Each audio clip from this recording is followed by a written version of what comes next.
Circumcision is not what made Abraham righteous. It was because he was righteous, he was circumcised. It's so profound to have this understanding. Abraham is the first for which that command of circumcision was given. But Abraham did not need circumcision to establish a covenant with God. Abraham received the promise without circumcision. He received the righteousness of God without circumcision. What does that tell you about the circumcision in Genesis chapter 17? As the external circumcision or the outward circumcision came as a result of the transformation that had happened inwardly in Abraham. So Abraham had experienced an inward transformation, and the outward circumcision was just a seal. Let's go to Romans chapter 4. I want to open your eyes to see Romans 4 verse 9. Is the blessing then only for the circumcised or also for the uncircumcised? For we say that faith was counted to Abraham as righteous. How then was it counted to him? Was it before or after he was circumcised? It was not after, but before he was circumcised.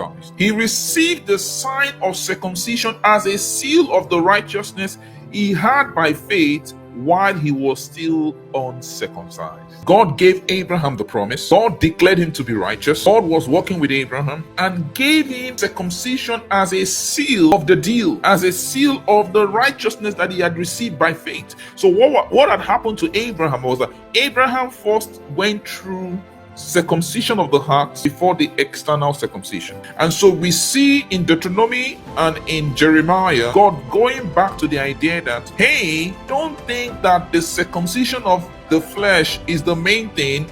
If you don't get yourself circumcised in your heart, quickly go back and get your heart circumcised before you emphasize on the circumcision of the flesh. What God was saying in Deuteronomy 10:16 and Deuteronomy 36, he was saying that, hey guys, you need to be circumcised inwardly. It gives power to your circumcision outwardly. And Paul makes it clear in Romans chapter 2 verse 25, for circumcision is indeed of value when you obey the law. If you would break the law, your circumcision is useless. Your circumcision, the significance of that circumcision without an inward transformation is useless.